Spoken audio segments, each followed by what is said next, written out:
top story. In about 15 minutes from now, Anna Hazare and members of Team Anna will break their fast.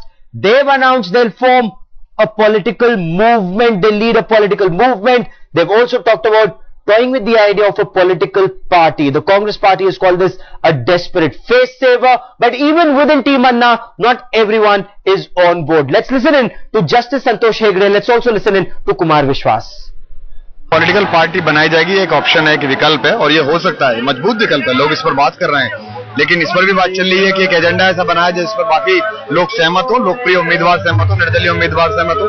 बहुत सारी बातें मुझे लगता है कि इतनी जल्दबाजी हमें भी नहीं करनी चाहिए, देश को भी नहीं करनी चाहिए और विमर्श जो लोग कर रहे हैं, जो डिबेट्स कर रहे हैं, उनको भी नहीं करना चाहिए। पिछले 2 साल से राजनीतिक बहसों में जब हम कहते थे कि साफ सड़क पर ये सवाल है, इस पर बात कर लीजिए, तो पॉलिटिकल पार्टी के हमारे दोस्त कहते थे सदन में आइए, वहां बात करिए। बिल्कुल, अब जनता कह रही है चलिए सर सदन में चलिए, तो बोले देखो सदन में क्यों जा रहे हैं। कहीं ना कहीं पॉलिटिकल जो क्लास है हमारी, वो डिस्क्रेडिट तो है, जनता में उसके प्रति आक्रोश तो है। तो एक नए राजनीतिक विकल्प की या विकल्प की राजनीति की आवश्यकता इस देश को है और उसी दिशा में आंदोलन बढ़ रहा है। ये चीज और लोग ये जानना चाहते हैं, ये विकल्प के बारे में आज हमें मालूम चलेगा 5 बजे, कल परसों, कोई टाइमलाइन आप देना चाहेंगे? ये तो मालूम चल गया कि इस देश को एक विकल्प चाहिए, तो मालूम चल गया, कल ही मालूम चल गया।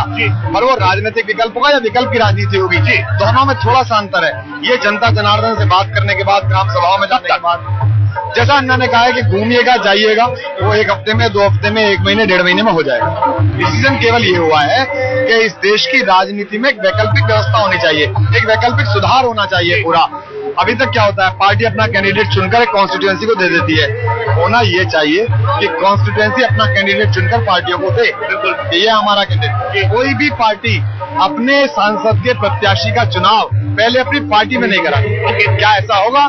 क्या ये संभव है कि एक ऐसी पार्टी बने जो उस पार्टी के सभी कार्यकर्ताओं को या नहीं भी कार्यकर्ताओं मतदाता प्रमाण पत्र से अपने पहले जो 10 कैंडिडेट हो उनमें वोटिंग करा ले और जो सर्वोत्तम कैंडिडेट हो उसको अपना पार्टी प्रत्याशी करा ले? हमारे पास हाँ या ना में जवाब है, अन्ना पॉलिटिक्स में आएंगे या इस पे हम कह सकते हैं ठप्पा लगा के अन्ना खुद नहीं कंटेस्ट करेंगे, इस पर कोई विचार विमर्श नहीं है? अन्ना खुद कंटेस्ट नहीं करेंगे, ये फाइनल। अरविंद केजरीवाल, अरविंद का अरविंद बता सकता है। आप, मैं अभी सक्रिय राजनीति में नहीं आऊंगा। एक डेमोक्रेटिक प्रोसेस ऑफ डिस्कवरी है। एक्चुअली पॉलिटिकल पार्टीज के ऑटोक्रेटिक बिहेवियर से हमको आदत पड़ गई है कि ऊपर एक चेयरमैन तय करेंगी, नीचे बोर्ड ऑफ डायरेक्टर मानेगा और आखिरी आदमी तक को बात माननी पड़ेगी। यहाँ क्या होता है, यहाँ खूब झगड़े होते हैं, खूब विवाद होते हैं, ये बात मानेंगे, असहमति होती है, सहमति होती है, लास्ट में एक बात पर लोग आते हैं कि भाई ये सही है और एक साथ रहते हैं, एकजुट रहते हैं। कई बार लोग असहमति से बाहर भी चले गए, अधिसंख्य लोग अंदर भी रहे, कुछ लोग और भी अंदर आना चाहते हैं, बड़ा बनेगा। यही डेमोक्रेटिक पैटर्न देश में आना चाहिए, चाहे संगठन हो, चाहे परिवार हो, चाहे सरकार हो।